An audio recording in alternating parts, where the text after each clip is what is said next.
Nathan, C'est qu'est-ce quoi que c'est? là-bas? Regardez. L'arc. L'arc, merci.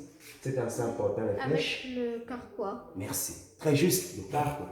Des Wow, armes c'est bien ça. d'origine portugaise avec des armes à pointe. De ce côté, il s'agit de la présentation d'une mousquet à silex, une carabine, un pistolet, héritage colonial utilisé durant la Première Guerre mondiale. Ok. Et nous évoluons pas ici avec la présentation sur ces variantes de, ce sont les points de quoi? Les pointes de lance utilisées pour la chasse ou encore la défense. Et nous évoluons pas ici avec la présentation de ces, qu'est-ce que c'est les plus petits une fois de plus, avec les grands d'ailleurs. Les coquillages. Les grelots. Oui, les grelots de chiens de chasse ou encore des clochettes Grelots de utilisés chiens de pour chasse. les mettre au cou du chien pour facilement les repérer, les localiser au travers de ces bruits qui résonnent très souvent à l'intérieur. Un gilet de chasse, technique ou accessoire utilisé pour attraper des gros animaux. Et je vous invite pas ici. Qu'est-ce que c'est? Nathan, Moi, je sais. Oui, Nathan. Les os de dinosaures. Non. Les os de dinosaures. Ethan, viens nous expliquer de quoi il s'agit là. C'est quoi ça? Gorille. Avec ici la présentation du Les traduit, primates. Le gorille. le chimpanzé. Chimpanzé là-bas. Walk, Ah, des gorille. singes au gorille, nji, en langue locale boulot. Une autre variante des carapaces de tortue, la famille des reptiles, Les reptiles. avec d'ailleurs la présentation de ces carapaces tortues marines aquatiques qui ont d'ailleurs une certaine longévité qui peuvent facilement atteindre plus de 100 ans de vie, les tortues et forêts terrestres. Et nous évoluons sur ces variantes des cornes de bovité. La présentation de la corne de l'âne, c'est quel animal? Le plus grand. Ethan. Ethan, c'est quoi ça? L'oryx, enfin, le buffle buffalo, qui marque donc aussi des espoirs, voire des trophées de La chasse. chasse. d'accord. La griffe de l'aigle, hein? Eagle, ouais, on le a cerf de l'aigle, Voilà, c'est ces griffes-là. les griffes de l'aigle. C'est l'aigle, nous. Ok. De ces artefacts d'éléphant avec la présentation de la patte, le sabot d'un éléphant. Tu as vu le sabot d'éléphant? Ah, ça c'est le sabot d'un éléphant. Hein? Si, monsieur. Wow. Très gigantesque. D'ailleurs, c'est pour un jeune ici. C'est pour un jeune monsieur. La mâchoire inférieure de l'éléphant. Ethan, tu as vu ça? Oui. D'un Ça, c'est éléphant. ça, l'éléphant. Le fémur Wow. au tibia. Ah, du ça. jeune. Et Wow. Le tibia de l'éléphant. au queue de l'éléphant. Et ça, c'est le crâne.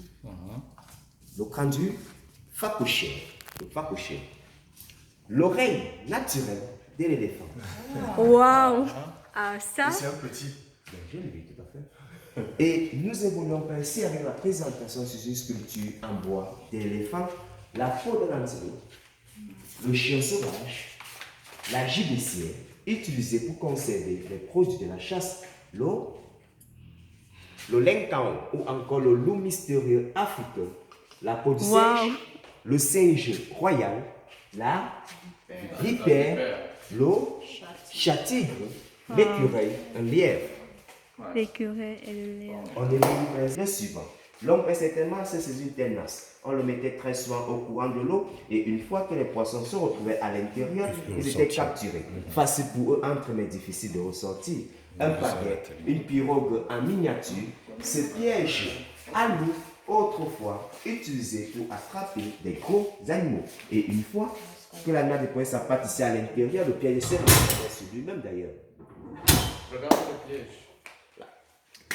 La forge, la métallurgie, une activité typiquement réservée ici à l'homme. De la présentation des différents éléments clés de la forge. Qu'est-ce que c'est, monsieur, dames et enfants? L'eau soufflet, utilisé pour attiser du feu. L'enclume au marteau, avec la pierre à aiguiser. La pierre à aiguiser aux différents produits de la forge, avec aussi la présentation des manches de hache traditionnelles, des manches de houe traditionnelles, une matière traditionnelle avec une autre continuité de ces outils à traiter ici. Datation 19e siècle. 19e siècle. Si c'est à la présentation sur la musique d'ailleurs, Nathan, qu'est-ce que c'est? Instrument de musique avec ici la présentation de la... La guitare. Quelle guitare traditionnelle d'ailleurs? ça y pourrait. la kora de l'Afrique de l'Ouest ou encore du nord du Cameroun, le gazawal Au Gazawa, toujours du nord. Ça. du nord, tout à fait, le garaya, la goldé en langue fulbé, les arionophones, instruments à vent, avec ici une certaine présentation d'une flûte traditionnelle, un sifflet à coquillage, une trompette, qui dans le temps servait généralement d'alerter population en cas de danger. Permettez, D'accord. Elle est en quoi? En ivoire? C'est quoi? oui, c'est en ivoire. C'est en ivoire. Les membranophones, c'est la lié ici aux percussions avec le djembé en miniature, un tambourin, un gong et du tam-tam un peu plus devant. Enfin, les idiophones avec cette variante de castagnette ignace en langue locale boulou, de la sanza au piano à pouce de pierre du chakunte, de Saint-Beth Oyem Ekan, qui font également partie de la famille des cordophones, instruments à cordes. Et à une certaine époque, pour pouvoir jouer à cette variante d'instruments de musique, il fallait tout simplement passer ici par une initiation. De cette initiation, elle durait généralement 21 ans. 21 ans, pourquoi? Tout simplement parce que l'initiation est maintenant aussi une initiation au mystère, qui sont de différents ordres, connaissant des principes absolus, des périodes du monde, de la conscience de l'homme et de l'évolution de son âme et de la révélation de tous les règnes de la nature. Et très souvent, lorsque nos guerriers se rendaient dans de nombreuses batailles, à l'écoute de ces chants du Seigneur, ils étaient une fois galvanisés. Et selon certains auteurs, le cas de Mars Koukuba qui pense que l'univers est essentiellement un mode de transmission par lequel un peuple sans écriture a pu véhiculer son histoire en poupée de bouche à oreille.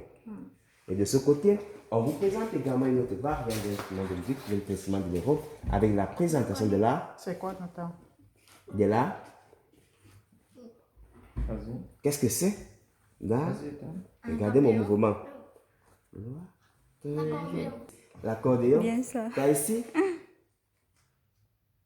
la platine, l'électrophone, le 33 tours. Enfin, le 45 tours ou encore le disque à phonographe, le gramophone, qui marque également du brassage culturel que nous prenons au sein de ces musées. Le balafon, le menjan, le zéléphone. Merci Nathan. De ce côté. Le tam-tam. Oh non, non. Le tambour. Le tambour. Le djembé. Le djembé de l'Afrique de l'Ouest. Enfin donc, le tam-tam ou l'onkulnam. Ici donc, nous rencontrons de trois types. Le nyankul, le père, le mankul, la mère et le moinkul, l'enfant. Ancien outil de communication. Nous allons donc évoluer ainsi avec la statue d'un jour de net. Ok? Sens attribut de pouvoir chez les chefs techniques du Congo, Brazzaville, ainsi que chez les chefs femmes du Cameroun, du Gabon et de la Guinée équatoriale. Je vous invite ici deux sociétés, le jeu du Songo, les bosses, les fruits du sapotacé, utilisés lors du jeu de la bière, la wali, le nguf ou le ndje. En passant, j'aimerais bien savoir la différence entre le jeu du Songo et celui de la wali, monsieur, dames et enfants. Différence à wali Songo. Au niveau du contexte géographique, il faut dire cela que le jeu du Songo se pratique généralement dans les pays d'Afrique centrale chez les peuples étambétis. Par contre, la wali se joue au Soudan et en Afrique de l'Ouest. Autre différence, la disposition du nombre de pions. Le Songo se joue au travers de 5 pions à l'intérieur de chaque case. Par contre, la wali se joue au travers de 4. Pardon, madame. Ça va très vite. Bon, je disais tantôt, différence au niveau du contexte géographique.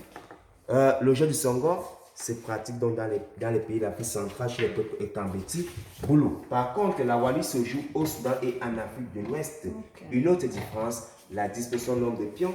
Le Songo se joue au travers de 5 pions à l'intérieur de chaque case. Par contre, la wali se joue au travers de 4 pions. Autre différence, la disposition du nombre de cases. Le Songo se joue au travers de 16 cases chaque côté. Par contre, la wali se joue au travers de 6 cases. Ce sont des jeux de calcul, d'intelligence, de sagesse, qui fait donc aussi appel à de nombreuses stratégies pour pouvoir vaincre l'autre adversaire. Et durant le déroulement de ce jeu de Songo ou celui de la wali, il y a très souvent des coups de gueule qui s'accompagnent au-delà des blagues, des intrigues, des adages, des onomatopées, voire également des proverbes. Et le stade sur lequel ce jeu se pratique est généralement appelé ici Mbek. Et les pions, les grains, les fruits du sapotacé utilisés lors du jeu de la bière. L'ungep ou le ndje, un jeu d'honneur, de bravoure, de compétition, un jeu qui fait donc aussi appel à une certaine adresse, finesse, précision et rapidité. Et l'apprentissage des jeunes chasseurs s'effectuait également autour de ces jeux d'une gueule. Très souvent considérés comme étant des hommes habiles, la pétanque ou encore la bowling tire ses origines autour de ce jeu en passant. La statuette ou les statuettes. Ces statuettes sont donc liées ici aux besoins de trois rituels, le mevou, l'onso et l'ongi, des poupées nanji ou encore des poupées de fécondité utilisées par les femmes stériles. Les statuettes femmes. Poupées de fécondité. Hein. Fécondité, tout à fait. Et on les utilisait comment? Il faut dire cela que lorsqu'on se rendait compte qu'il y avait des femmes stériles dans nos différentes sociétés traditionnelles autrefois, elles pouvaient donc se rendre chez certains praticiens. Et à la fin de leurs incantations, ils leur remettaient tout simplement de ces poupées nanji pour qu'elles puissent les porter pendant un certain nombre de temps, pour qu'elles puissent être fécondes durant l'année à venir, en quelque sorte. Oh. Comme je disais tantôt, des statuettes fancres avec une figure reliquaire, outil de médiation entre le monde des vivants et le monde des morts, utilisé lors du rituel du Bori pour une certaine protection de la famille, voire de la communauté au Gabon. Une tête reliquaire venue du Gabon, des bustes, le plus grand. Observez les bustes ici. Il est derrière. Les bustes Ifé du Nigeria, avec cette continuité de ces statuettes utilisées lors de ces nombreux rituels dont je faisais allusion tout à l'heure. De ces masques, le masque représente la fécondité africaine. Et que nous inspire d'ailleurs la plupart du temps, ces différents masques que nous portons durant les différentes cérémonies, rituels, joyeuses ou encore festives. Cela peut certainement nous inspirer ici quoi? Le port de ces différents masques durant les venues du Cameroun, du Gabon et de la Guinée équatoriale. Et nous évoluons ici avec la présentation sur ce couple. La statue masculine de patriarche jouant un instrument de côté que le tambour, le chef de famille, le grand de la famille. Et à ses côtés se trouve également la statue féminine et la scène de ce travail, la maternité, la fécondité. Lui, juste à côté, madame, pourquoi pas? Alors, tu te places au côté